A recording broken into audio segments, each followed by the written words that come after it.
Good morning, students. Myself, Professor P.B. Ingde, and today we have to conduct the numericals. Okay, so let's we discuss the numericals on today's topics. So today we have to conduct the what is lecture number 14. Okay, and we have to start the numericals. So let's focus here. What is the numerical? A 4 kg of a solid material means what is the 4 kg of solid material is heated from 50 degrees Celsius to 150 degrees Celsius. Means what is the given data we given what is a 4 kg of solid material, मतलब mass of solid is given 4 kg, and this material is heated from which temperature? This T1 150 degrees Celsius to T2 is how much? It is 115 degree Celsius. Means what is here, boys? One material is given. Suppose I draw the any shape of the material. This material is given. What is the mass of this material? 4 kg. And what is the temperature? T1 is 150 degrees Celsius. When heat is supply, Q is supply, then after that what is the temperature? The T2 becomes 115 degree Celsius. Okay. With the addition of a heat, what is the value of this Q is given? The Q is 750 kilojoule. Okay. In a furnace, this material put in a furnace. There is a one furnace will be there like that. This is the furnace and the heat is supply. Calculate the specific heat. We calculate the value of this C. Okay. What is the solution? See here.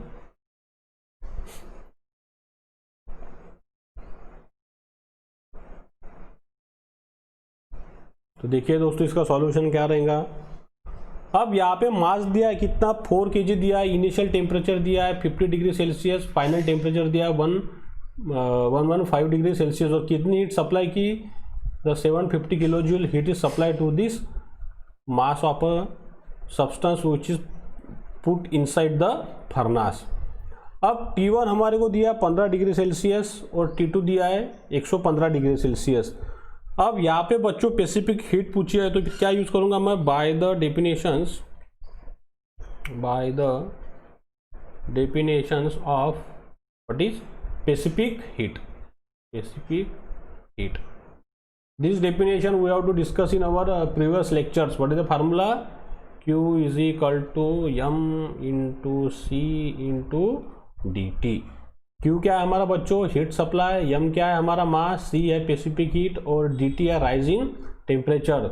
तो फिर दोस्तों c बराबर क्या हो गया? c बराबर हो गया q upon m upon dt. This is the formula we have. So what is, just put the values. So what is we put? C is equal to, what is the value of the Q? The value of the Q is 750 kilojoule upon, what is the mass? The mass is 4 kg multiplied by rise in temperature means what is? T2 minus T1. तो फिर T2 और T1 की value put कीजिए. C is equal to 750 upon 4 multiplied by T2. T2 कितना है दोस्तों? 115 minus T1 कितना है? 15. सॉल्व कीजिए. C मिल जाएगा आपको. What is the value of the C? The value of the C is 1875 kilo joule पर kg degree Celsius. This is the answers. Okay. मतलब ये जो हमारे को मास दिया है दोस्तों, the mass which is present inside the furnace, इसकी स्पेसिफिक कितनी है? 1.875 किलो जूल पर kg degree Celsius. Okay. So this is the very simple problem and which is always asked in exam for how much mark? 7 marks. Okay. So this is our first problem. Means what is we write down here? The specific heat is specific heat of a mass is how much? 1875 kilojoule पर kg degree Celsius. Okay दोस्तों, ये हमारा पहला problem complete हो गया। Now we focus on second problems. तो look at this second problems here. So what is here?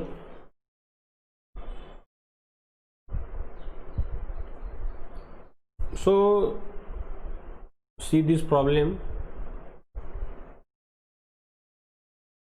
1 minute.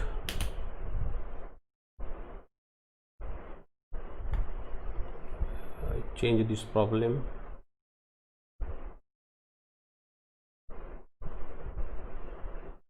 Okay, yes. So what is here? See the boys.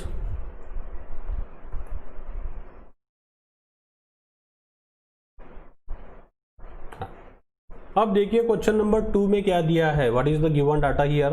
Given data, calculate the specific heat of a substance. मतलब हमारे को यहाँ पे एक बार और पूछा है to determine the value of the C specific heat of a substance during a process when 5 kg of a substance receive the how much heat? 1500 kilojoule. Means the one similar problem like as our previous, means m is given how much? 5 kg. Okay, how much heat is supply? The heat supply is 1500 kilojoule. Okay, and undergoes a temperature change from how much? 50 degree to 200 degree Celsius. Similar एक मास दिया है बच्चों हमारे को।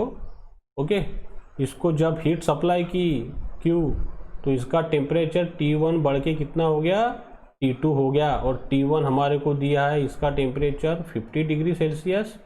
जब इसको heat supply होगी तब T2 कितना बन गया? 200 डिग्री सेल्सियस। तो same problem is our as previous problem number 1। So what is Q is equal to mc dt। This is a simple formula. तो C is equal to Q upon m dt। तो just put the values. Q कितना दिया है? 1500 upon mass is how much? It is mass is 5। dt means how much? T2 minus T1, T2 minus T1। So what is here? 1550 upon 5, 200 minus 50। So after solving, what is the answer you get, boys? You just solve this answer and what is you get?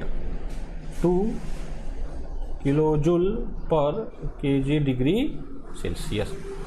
Okay, मतलब ये जो मास दिया है, ये मास की specific heat कितनी निकली बच्चों? 2 किलोजूल पर kg डिग्री सेल्सियस। ओके, तो this is the end of numerical number 2। Now focus numerical number 3। तो यहाँ पे देखिए बच्चों, very simple problem and very IMP problem.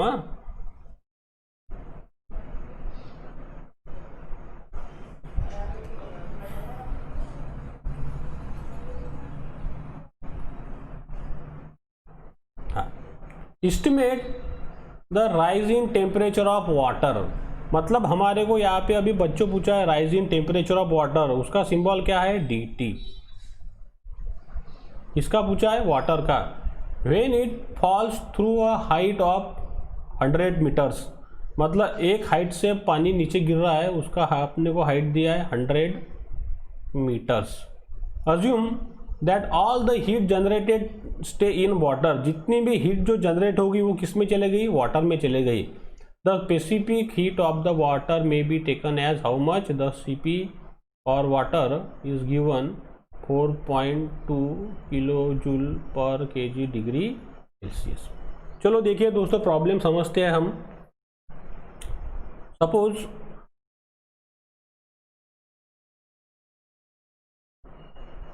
हाँ, ओके, अब ये हाइट दी है हमारे को। कितनी हाइट दी है ये? The height is given, it is 100 metre. Okay,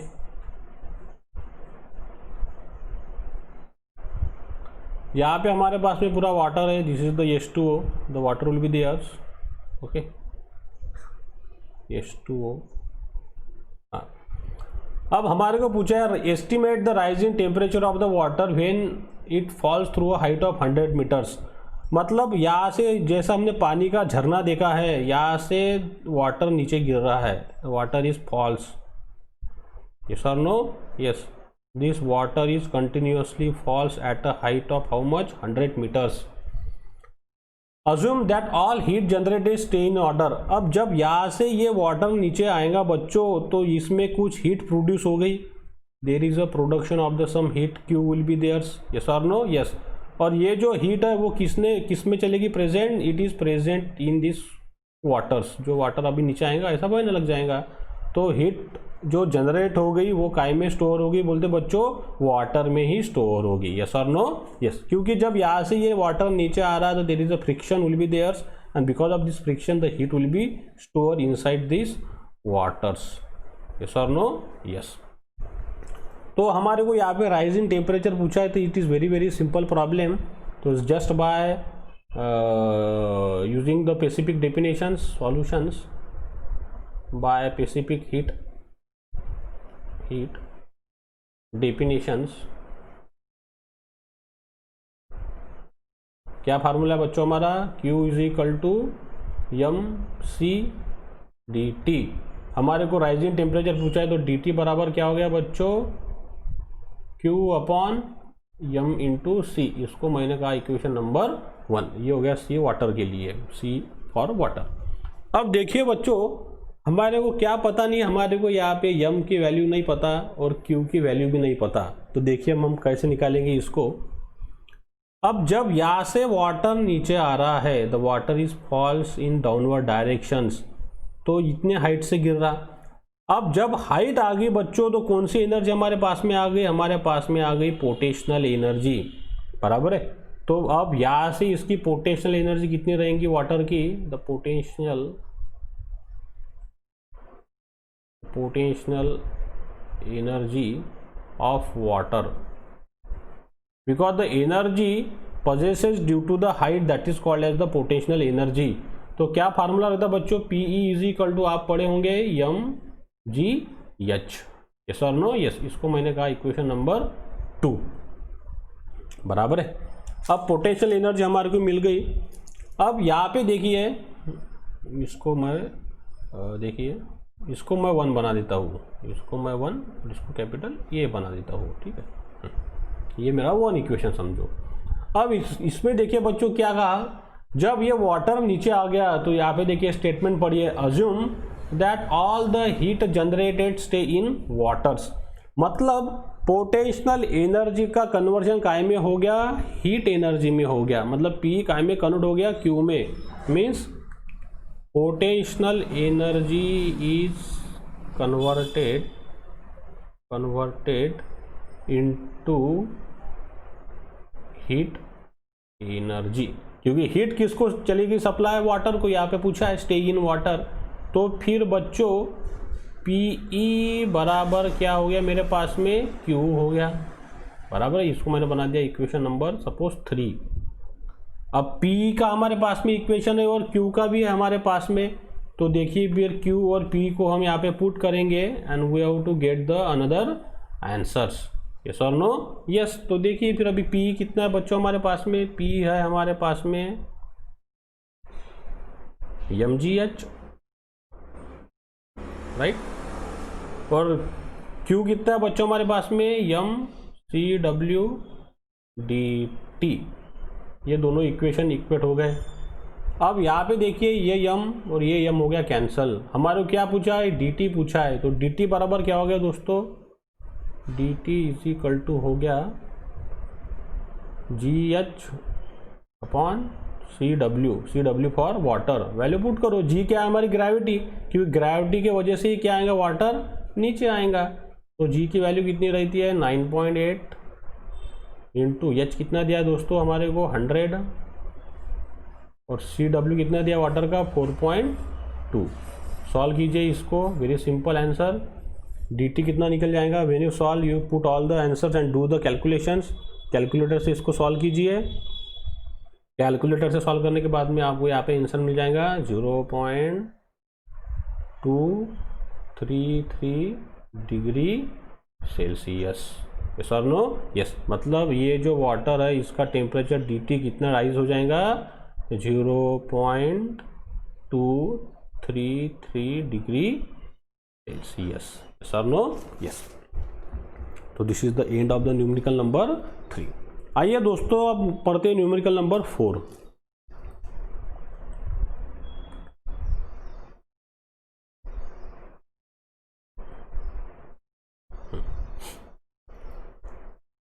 पहले देखिए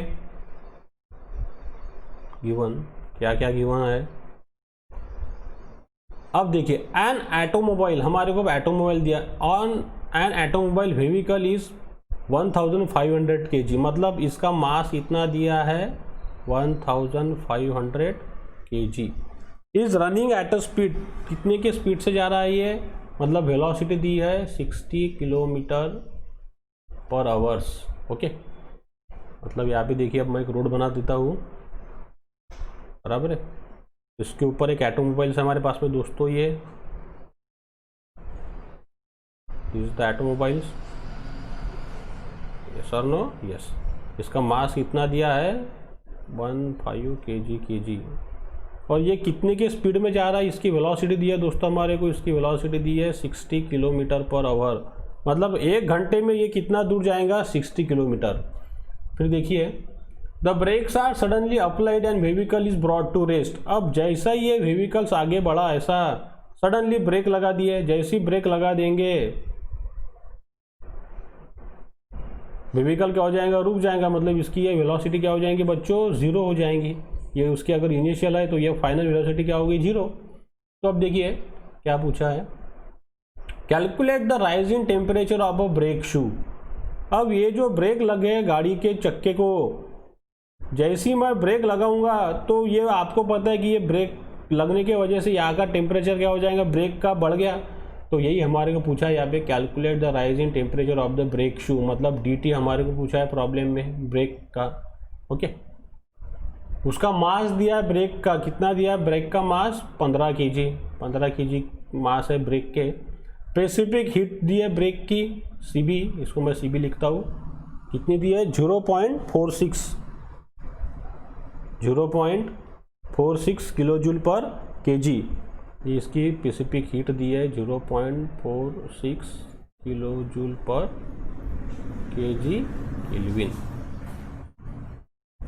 यस और नो? यस।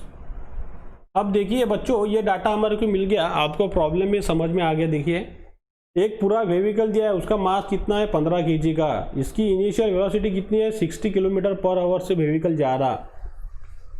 अब जैसा व्हीकल आगे बढ़ा, यहाँ पे उसने सडनली ब्रेक लगा दिया। जैसे ब्रेक लगा देंगे वेलोसिटी क्या होगी? 0। लेकिन ये जो ब्रेक शू के टेम्परेचर है वो बढ़ गया, वही हमारे को यहाँ पे पूछा है। अब देखिए कैसे सॉल्व करेंगे problem. Very easy problem solve. अब देखिए अब जैसी ये व्हीकल आगे बढ़ रहा, मतलब इसके पास में कौन सी एनर्जी है बच्चों? काइनेटिक एनर्जी है। काइनेटिक एनर्जी का क्या फार्मूला रहता है बच्चों? 1/2 mv², बराबर है। अब काइनेटिक एनर्जी इसके पास में है, तो इसकी अभी देखिए 1/2, मास कितना दिया है व्हीकल का? 1500। अब वेलोसिटी इसकी चेंज होगी। यस और नो? यस। वेलोसिटी कितनी चेंज होगी बच्चों? दिस वन, इसको मैं कहूँगा सपोज v1 और ये होगी उसकी v2। तो फिर v2 माइनस v1, इसका क्या है बच्चों? स्क्वायर। अब फिर क्या आएगा ये? 1/2 1500। v2 तो 0 बन गया, माइनस v1 कितना है? 60। अब 60 किलोमीटर पर आवर है, तो इसका देखिए कन्वर्शन करेंगे हम मीटर पर सेकंड में, तो किलोमीटर के मीटर 10⁻3, आवर के सेकंड 3600। कितना आएगा ये? 16.67 मीटर पर सेकंड। आइए पुट करते हैं 1.67 स्क्वायर।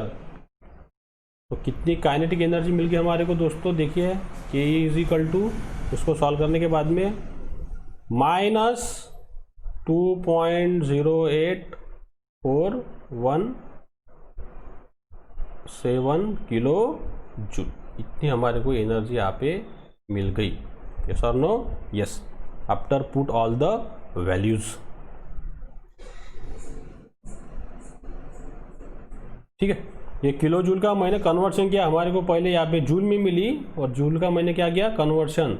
मतलब देखिए मैं बता देता हूँ, यहाँ पे जूल में मुझे मिली एनर्जी -208,417 जूल। ओके, 417, इसका मैंने किलो जूल किया, मतलब हम पीछे आ गए 3 डेसिमल, तो ये बन गया अभी किलो जूल में। तो ये बन गया हमारे को काइनेटिक एनर्जी वेहिकल की। माइनस साइन क्यों आ गई? क्योंकि रिटार्डेशन हो गया, डी एक्सलरेशन हो गया, क्योंकि जैसे मैंने वेहिकल रुका दिया तो इसकी वेलोसिटी क्या होगी, 0। मतलब यहाँ पे एक्सलरेशन है क्या बच्चों? नहीं, डी एक्सलरेशन, इसलिए यहाँ पे क्या आ गई, माइनस साइन आ गई। अब जैसे ही ब्रेक लगा देता हूँ तो ब्रेक का टेम्परेचर क्या हो गया, बढ़ गया।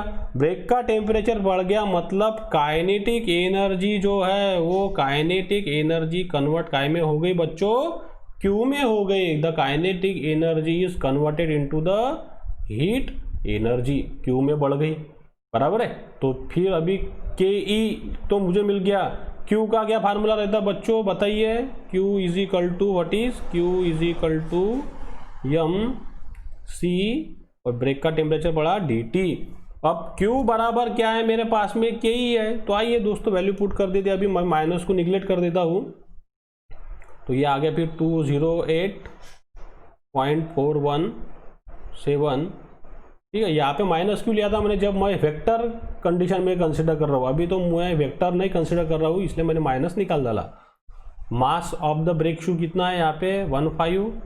इसकी स्पेसिफिक हीट दी है, कितनी है ब्रेक शू की, 0.46 इंटू डी टी। तो देखिए दोस्तों डी टी कितना मिल जाएगा after putting all the values and you solve. ये मिल गया हमारे को 30.2 डिग्री सेल्सियस। यस और नो? यस। तो ये देखिए बच्चों सिंपल प्रॉब्लम है, कुछ हार्ड प्रॉब्लम नहीं है। सिर्फ आपको क्या ध्यान में रखना है, एक ही इक्वेशन स्पेसिफिक हीट का और सिंपल अजम्पशंस आपको पता होना, वो कौन सा एनर्जी कन्वर्शन हो रहा, काय में कन्वर्ट हो रहा। Okay, so I stop here. If you like my videos so please share my videos with your friends, with your teachers, and subscribe my YouTube channel to press the bell icon buttons. Okay, so stay at home, stay safe. Thank you very much.